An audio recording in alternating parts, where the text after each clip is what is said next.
My hillbilly stalker. I am 26, living with my fiancé in Utah, but for the previous 25 years I lived in the middle of nowhere in Louisiana. I'm an only child and was severely sheltered as a kid. I went to a super small school of 300 students, and I was the outcast of the outcast. I'm not really sure why. Maybe it was because I was that goth kid that always drew creepy pictures in her little notebook and hung out with the kids who end up going to juvie while in high school. I feel like if anyone actually got to know me, they would have seen that behind this small, shy girl was a fun girl who loved art, animals, and pretty much anything to do outside. Needless to say, I didn't date much before age 18. I had one loser boyfriend my sophomore year. He went to another school and was the cousin of my best friend from church, but pretty much I had this terrible self-image where I must be too ugly or weird for anyone to love me.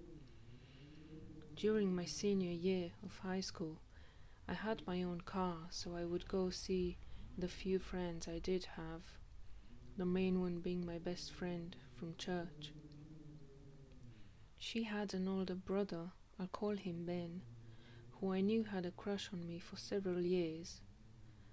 Being sheltered and thinking that no one would love a funny looking dog like me, I finally fell hard in love with this guy. Ben and his family were originally from South Arkansas. They were hard-working people, but needless to say, they were pretty hillbilly.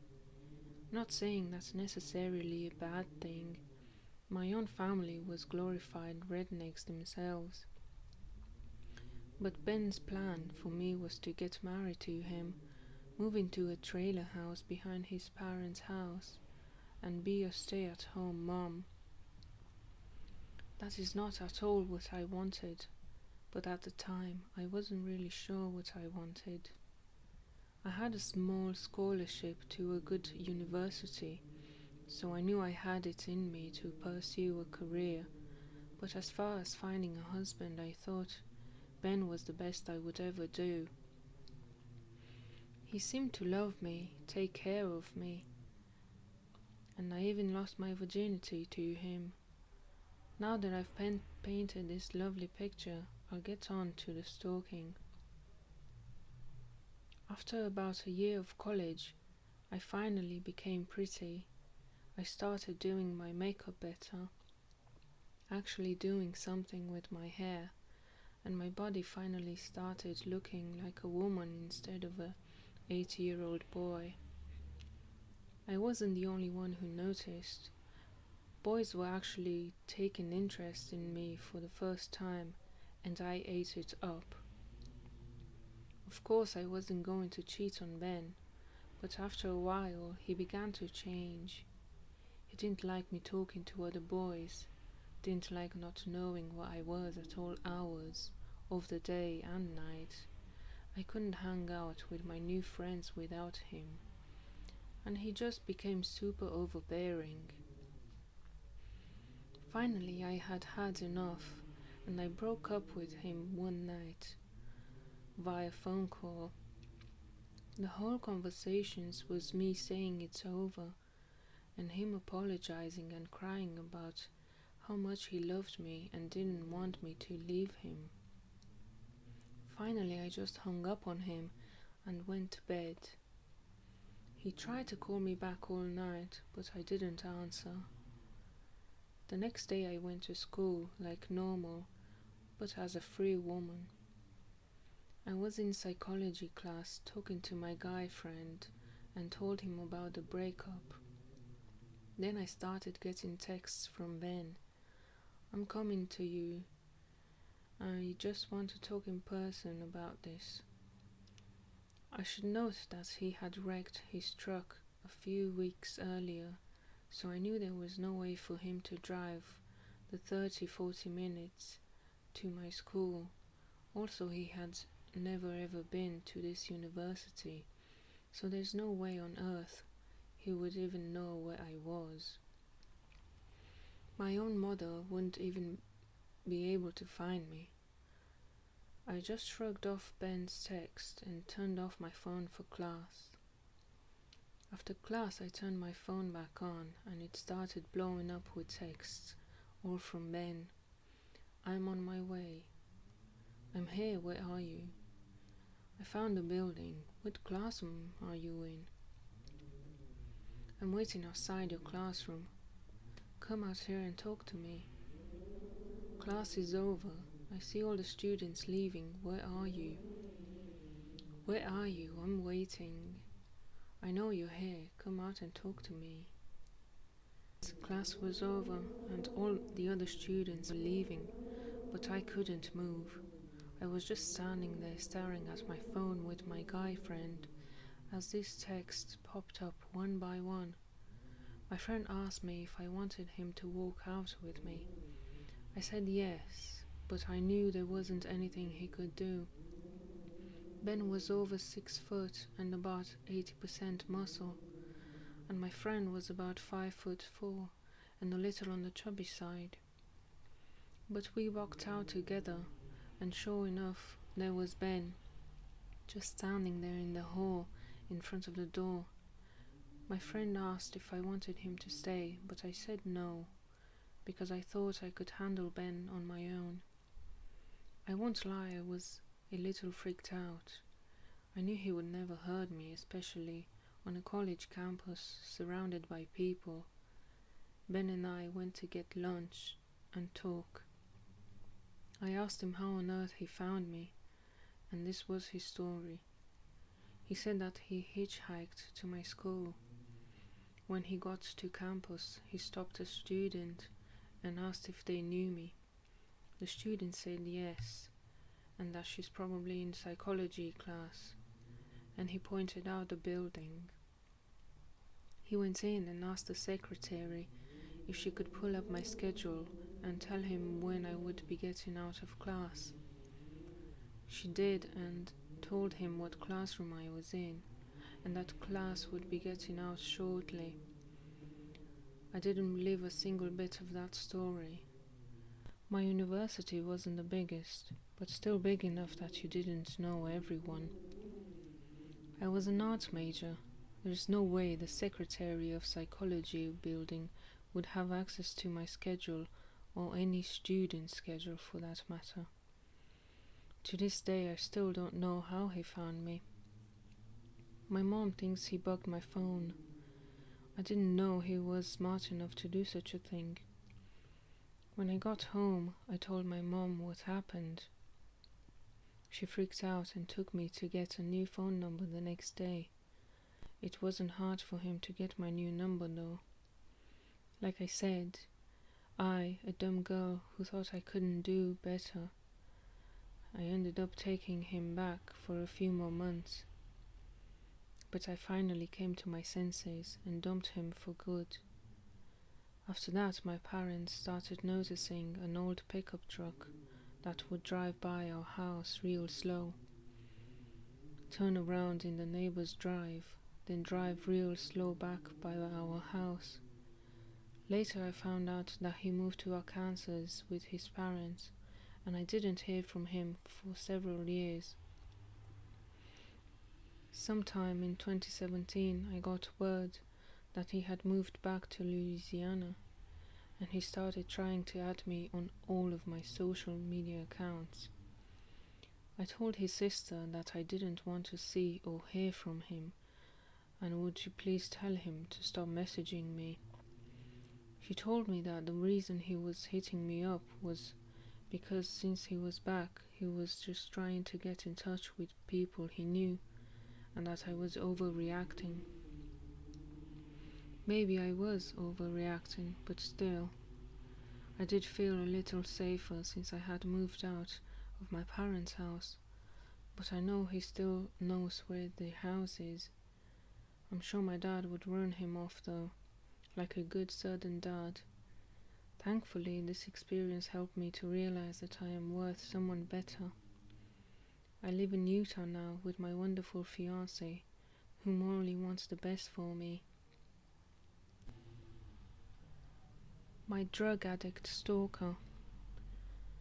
I was a sheltered girl with a terrible self-image.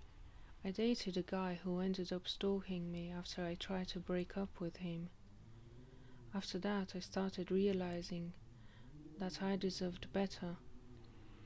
But I was a wild child and preferred to hang out with the bad boys. Therefore, I dated a few more absolute losers before finding my now fiancé. One of these exes was a guy I'll call Mike. Mike was a cousin to my best friend from high school, and he lived 5 hours away in New Orleans. He was a cook at an Irish restaurant. During my week-long breaks from college, I would go down to New Orleans to visit him. Like any other relationship, it started out great. He was nice, caring, funny, a nerd, and so on. He would come up to see me every once in a while, but mostly I would go down to see him.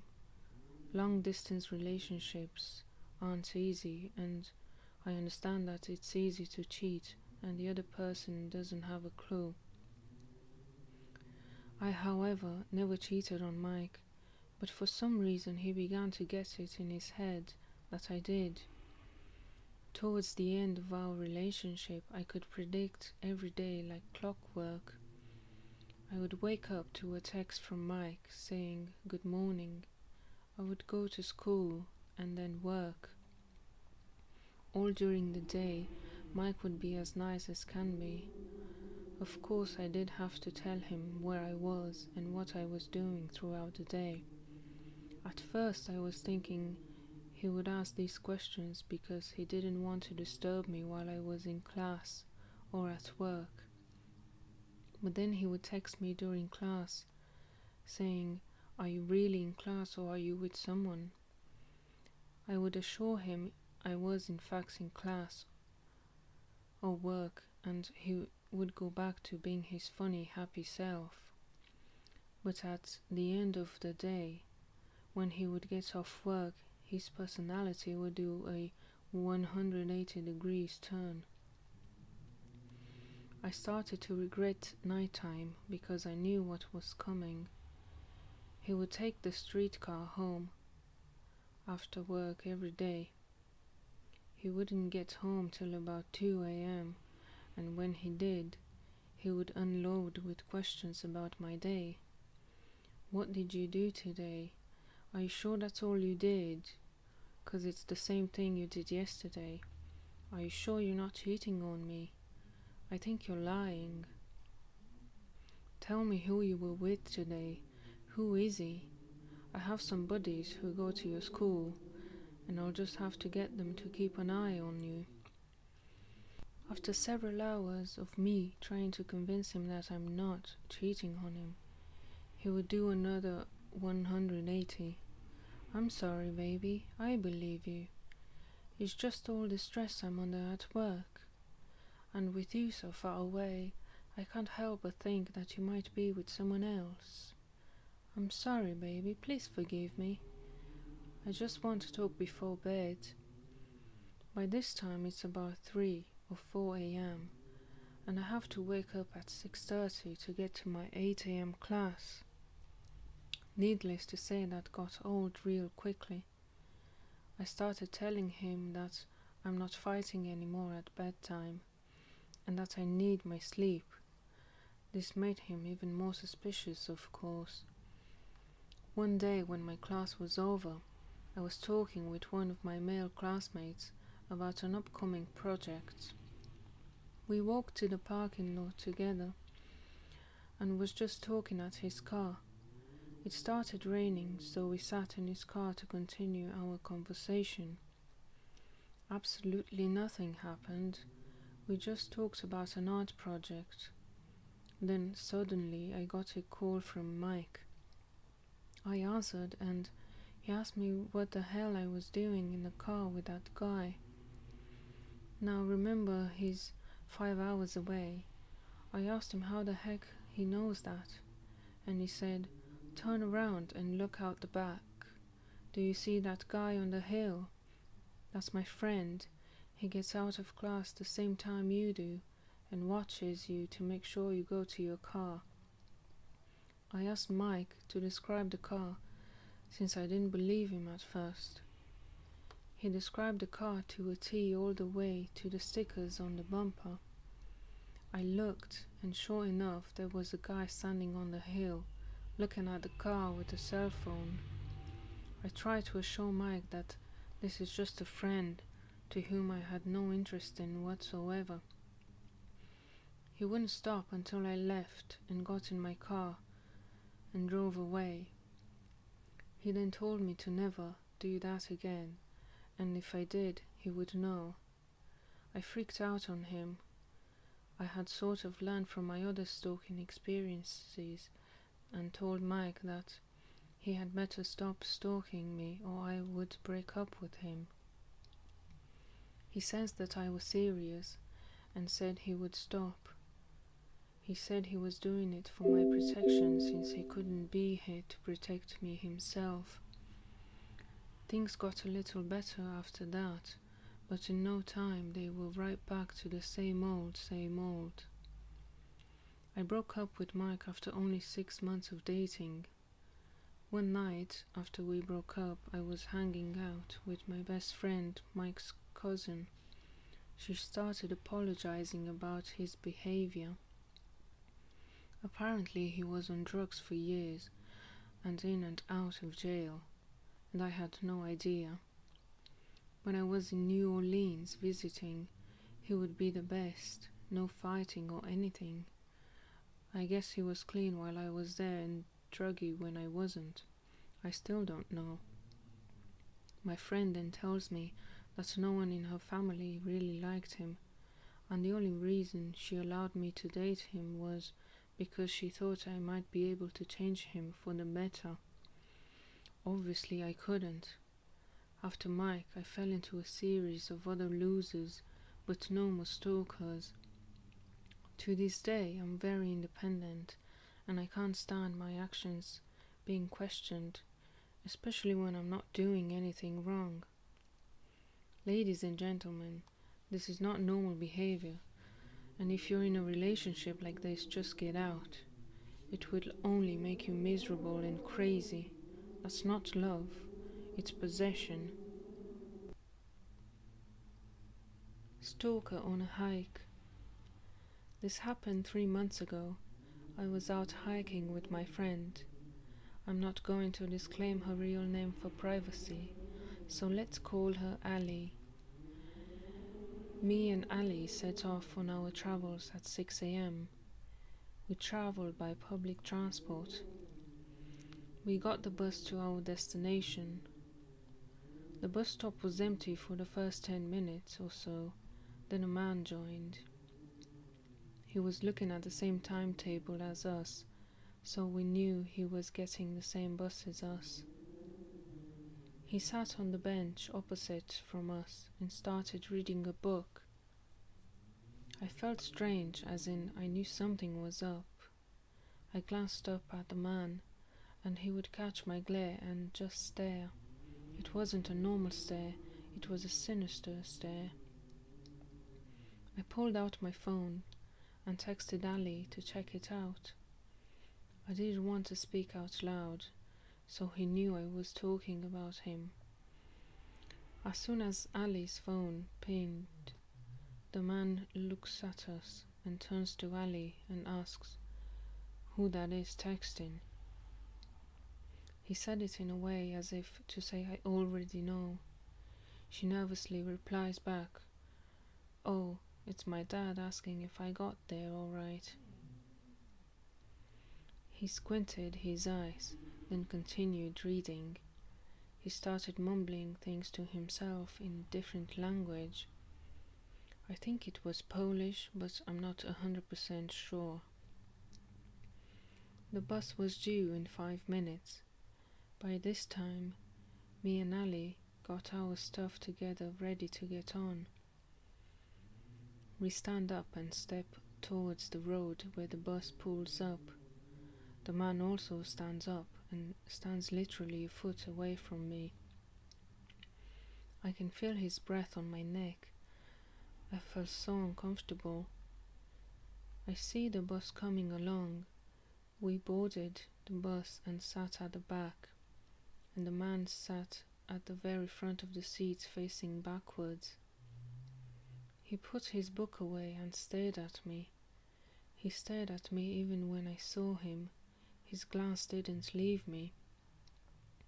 Our stop was the next one, so we walked to the driver's section of the bus and waited. The bus pulled up and we left. The man stayed on. We thought we wouldn't see him again. We were so wrong. So later that evening we had stopped on our hike to have lunch. We were sat on a large rock on the top of a hill with forest surrounding us. We were gossiping and laughing until Ali noticed someone walking up the path towards us. "Look," she said, "isn't that the man from the bus?" I turned around and my heart sank. "Yes, it's him," I said. "Why is he here? He stayed on the bus when we got off. How does he even know we would be here?" Ali gave me a scared and confused look and shrugged nervously. We decided to pack up our stuff and head back to the bus station to go home. We were sat at the station and the bus arrived. We got on the bus. The man was nowhere in sight, and the last time we saw him he was on the hike track back 3 miles from here. He walked past us in the opposite direction. So we go for a few stops, and when the bus stops and someone gets on, thinking nothing of it, we continue our conversation when a hand touches my shoulder. "Hey," I turn around to see that creepy man standing there, touching my shoulder. What the heck, I'm thinking. How? He was miles behind us. How has he gotten so far in this short time? It's impossible. Yes, can I help you?" I kindly replied. "No, I just wanted to feel you." Immediately creeped out, I stepped up and complained to the driver about what was just said. The driver stops the bus and asks the man to leave. The man gets off, staring at me viciously as he passes me. I sat back down and didn't say a single word all the bus journey back home. We got off the bus and Ali asks me if I'm okay and tells me I'm looking pale. That was strange, wasn't it? I asked Ali for reassurance that I wasn't over-exaggerating. "Hell yes, it was," she instantly said. We walked back to Ali's and sat in her room for an hour or two. We watched a movie and chatted. Time was getting on and I had to leave so her and her family could have lunch. I walked the short distance home and locked my door behind me. I never usually lock my door, but I was so creeped out. I chucked some lunch in and popped the TV on while I ran a bath. I had my lunch, then went in the bath. I'm lying there relaxing when I start getting an eerie feeling. I washed my face and quickly washed my hair and jumped out of the bath.